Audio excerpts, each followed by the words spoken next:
Na presença de Deus e de Cristo Jesus, que há de julgar os vivos e os mortos, eu o exorto solenemente: pregue a palavra. É com este imperativo que Paulo inicia suas últimas palavras ao seu filho na fé, Timóteo. Essa é a sua segunda carta ao jovem pregador e possui um valor histórico sem precedentes. Afinal, além de ser uma convocação solene ao ministério e por isso conter sagradas lições para qualquer cristão vocacionado, trata-se também da última carta paulina que temos registro.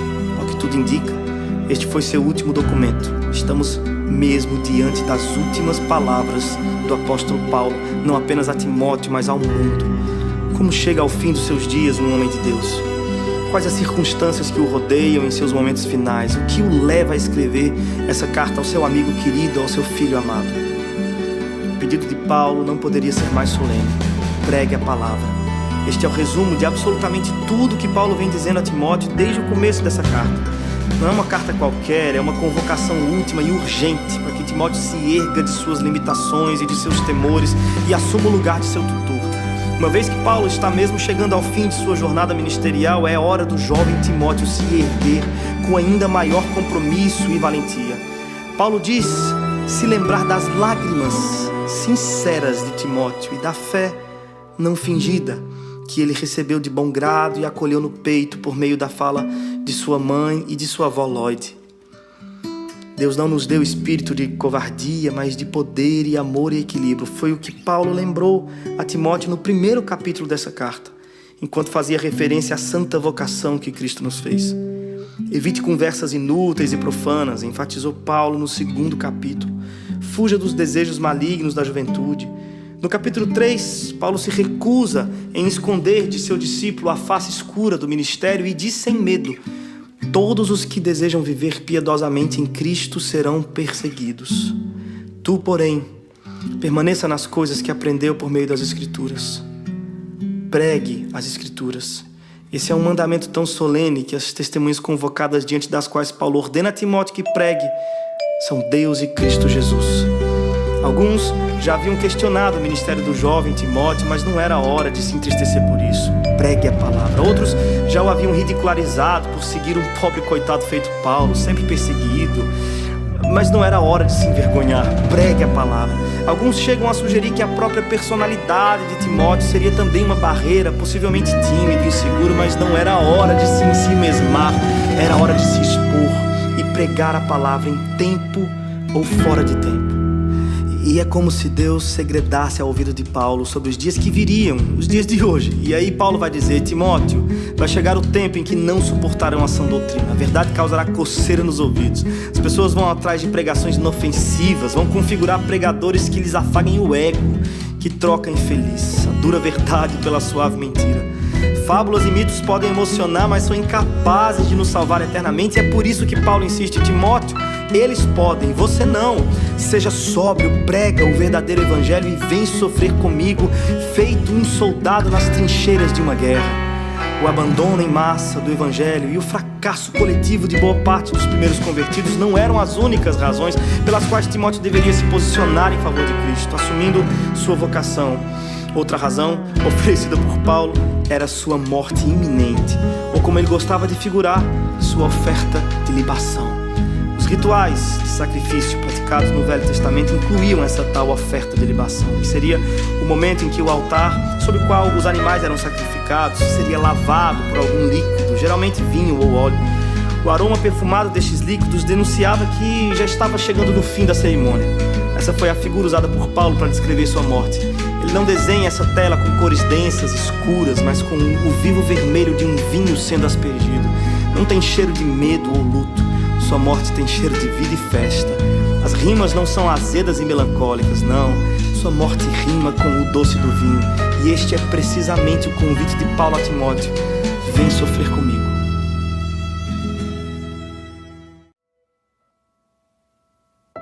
Vem depressa ao meu encontro, pois Demas, amando este mundo, abandonou-me.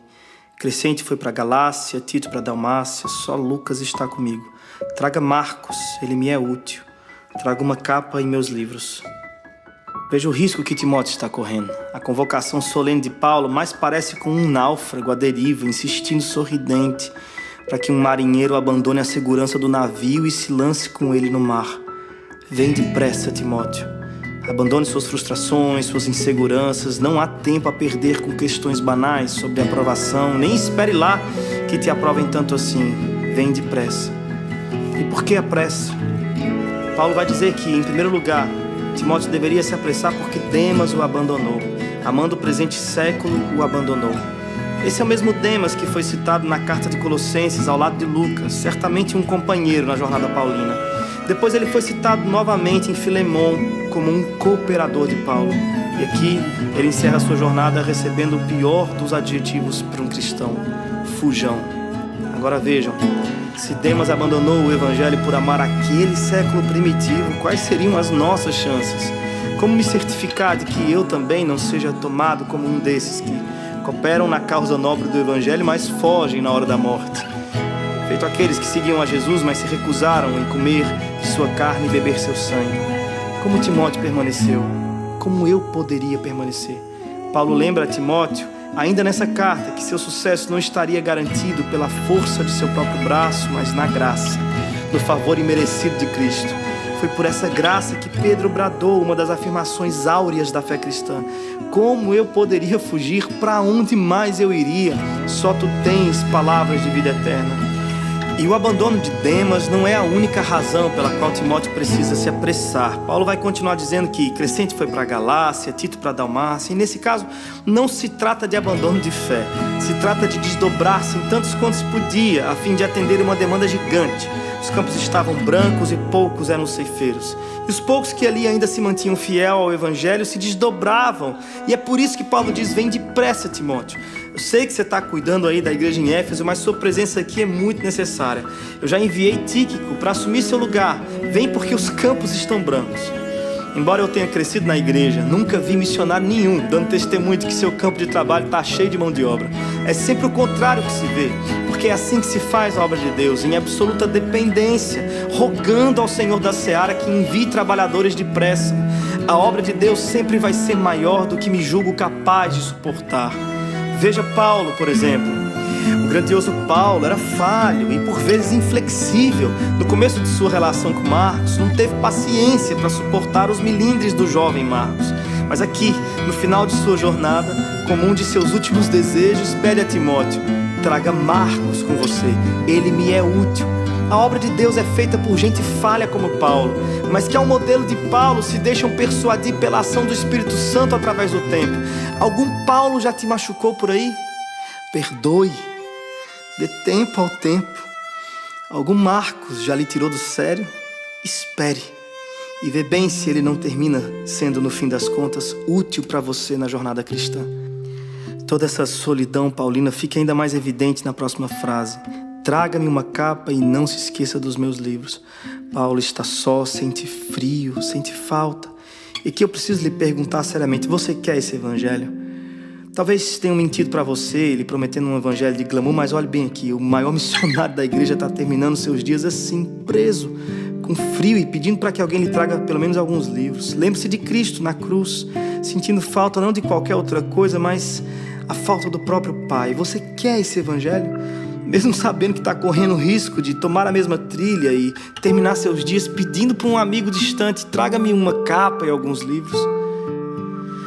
Uma voz antiga disse certa vez: Deus, se tratas assim, seus amigos mais próximos, não me admira de que tenhas tão poucos. Esse é Paulo, chegando ao fim de seus dias. Alexandre o ferreiro causou-me muitos males. O Senhor lhe dará a retribuição pelo que fez. Previra-se contra ele, porque se opôs fortemente às nossas palavras. Na minha primeira defesa, ninguém apareceu para me apoiar. Todos me abandonaram. Que isso não lhe seja cobrado. Quando a gente tem em mente que essa carta de Paulo ao seu amado Timóteo é, na verdade, uma solene convocação para a obra do ministério, essa sessão aqui, onde ele fala sobre a traição de Alexandre e o abandono que sofre durante sua primeira defesa, demonstram o nível de sinceridade de Paulo para com Timóteo. Não existe nenhuma intenção de maquiar a realidade do ministério. Timóteo não estava sendo enganado quanto aos terríveis perigos de se lançar na preciosa jornada que é a proclamação da verdade de Deus. Enquanto o velho Paulo prepara seu jovem sucessor para a realidade das dores do ministério, ele poderia dar vários conselhos. Quando o assunto era sofrimento e perdas, ninguém melhor para rechear a pauta de experiências pessoais do que Paulo. Ele podia falar sobre a dor das chicotadas ou dos aprisionamentos nas argolas aí das masmorras. Ele podia falar para Timóteo sobre naufrágios, apedrejamentos. Tudo isso Paulo sofreu, tudo isso poderia sobrevir a Timóteo. Mas o que Paulo considera de singular importância, no fim das contas, é preparar Timóteo para a traição no campo. Timóteo, Alexandre, isso dói. Se até mesmo o nosso Cristo teve de passar pelo amargo anoitecer de um beijo amigo que o levou diretamente aos braços de seus perseguidores, estaria Paulo livre de sofrer o mesmo? Deveria Timóteo se enganar quanto à real possibilidade de provar também em sua face esse beijo? Ao que tudo indica, segundo alguns comentaristas, Alexandre teria sido alguém influente com quem Paulo poderia ter contado durante seu primeiro julgamento, mas ao invés de oferecer ajuda no caso de Paulo, Alexandre teria sido seu principal opositor durante a sessão de sua defesa. E como se não bastasse, lá está o velho Paulo, lançado feito um animal, amarrado diante de sua presa. Se levanta com dificuldade para falar em sua defesa, mas quando olha ao seu redor, encontra os magistrados, seus perseguidores estão lá, tem até os curiosos, mas não acha sequer um rosto amigo. O velho Paulo está vivendo seus dias mais difíceis em absoluta solidão. Ele que tanto desejou partilhar dos sofrimentos de Cristo se vê agora como ele em sua cruz, abandonado por seus amigos. Quem de nós suportaria essa pressão sem amaldiçoar a si mesmo, sem desacreditar a sua própria jornada? Valeu a pena, Paulo. Vê bem aí ao seu redor, gastou sua vida em favor de tanta gente, abraçou tanto por aí, e no dia de sua terrível dor, quantos estão aqui para lhe devolver esse abraço? Valeu a pena, velho Paulo.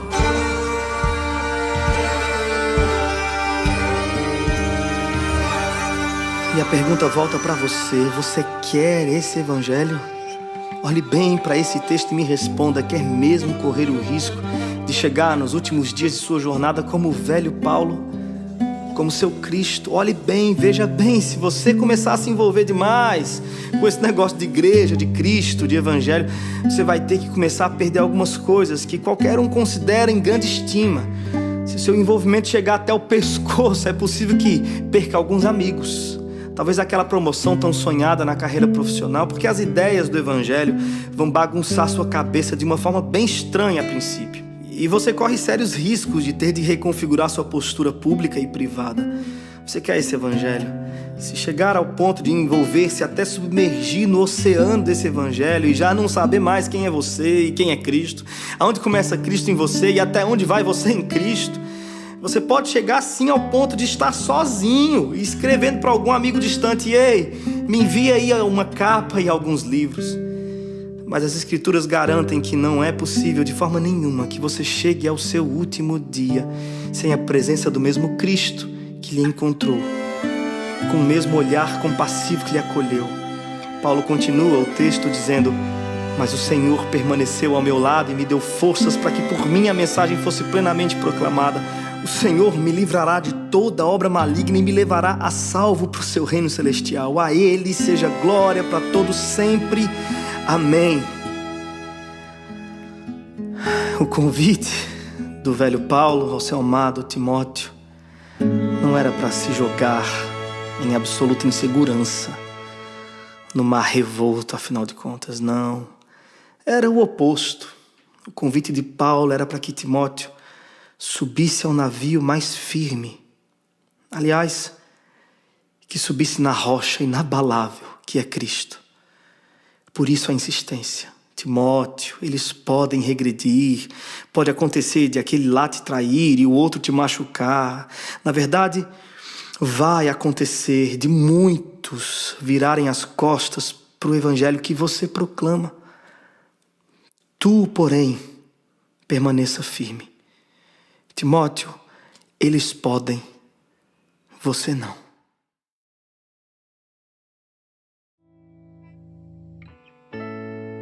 Na realidade do evangelho, a realidade das coisas costuma ganhar outras cores. Morte aqui tem cheiro de vida. O choro às vezes ganha contornos amarelos e soa festivo. na realidade subversiva do Evangelho, é dando que se recebe.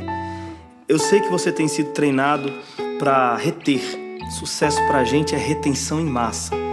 Mas veja, o sucesso de Cristo foi medido pelo nível de seu esvaziamento.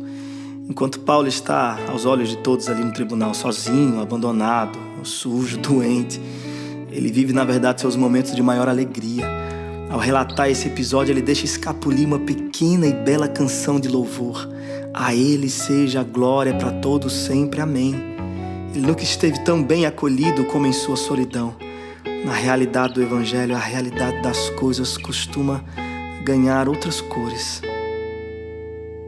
Estamos caminhando para as últimas palavras dessa carta. As últimas palavras registradas do grandioso Paulo.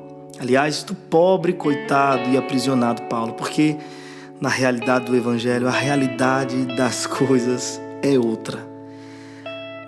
Saudações a Priscila e Áquila e à casa de Onesíforo. Erasto permaneceu em Corinto, mas deixei Trófimo doente em Mileto. Procure vir antes do inverno.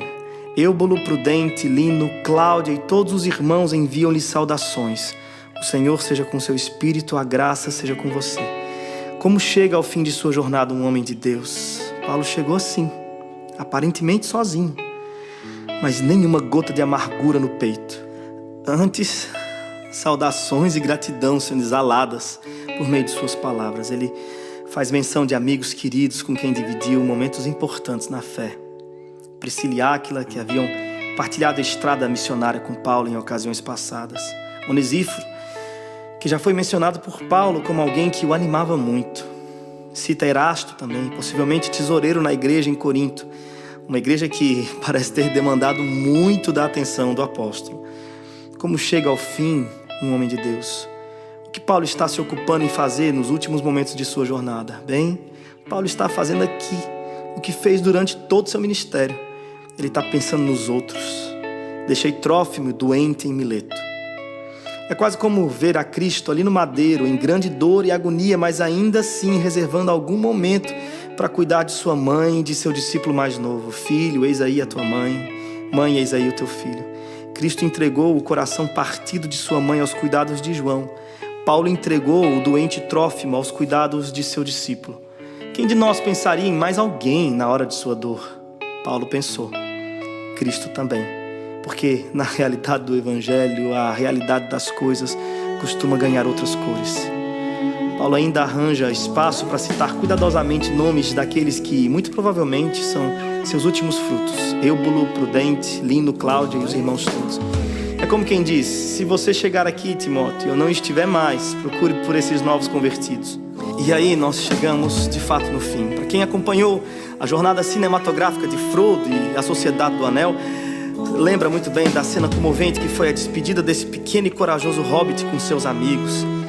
Mas o momento mais emocionante foi o último abraço. Frodo olha compassivo para o seu companheiro de jornada Sam. E em silêncio solene os dois parecem reviver toda a aventura que os tirou do condado e os levou até ali. É precisamente nesse ponto da história de Paulo e Timóteo que chegamos. As próximas frases são o último abraço de Paulo em seu filho Timóteo. E ele poderia fazer votos de que Timóteo fosse muito bem na vida, tivesse muitos amigos e tudo mais, mas não é nada disso que Paulo deseja a Timóteo. Paulo sabia muito bem o que foi que o livrou de padecer inúmeras vezes. E padecer aqui não é no sentido de morte, não, porque morte para Paulo é lucro, né? Lembre-se, na realidade do Evangelho, a realidade das coisas costumam ganhar outras cores. Paulo sabe muito bem o que desejar a Timóteo. Timóteo, quando eu tinha a sua idade, quando eu era jovem, eu fui até Deus desesperado com um espinho que me aferroava a alma. Mas Deus disse, Paulo, não se aveste não. A minha graça te basta, porque o meu poder se aperfeiçoa na sua fraqueza. E é isso, Timóteo, que eu desejo a você. O favor imerecido dos céus, que certamente me abrirá os portões celestiais. Timóteo, que a graça seja com você. E ao dizer isso, descansou a pena do poeta. Descansou o apóstolo eternamente. Missão cumprida, seu ministério findou. Eu não sei se Timóteo chegou lá antes do inverno como Paulo desejou, mas a pergunta é se você vai chegar antes do inverno. Timóteo, vem depressa.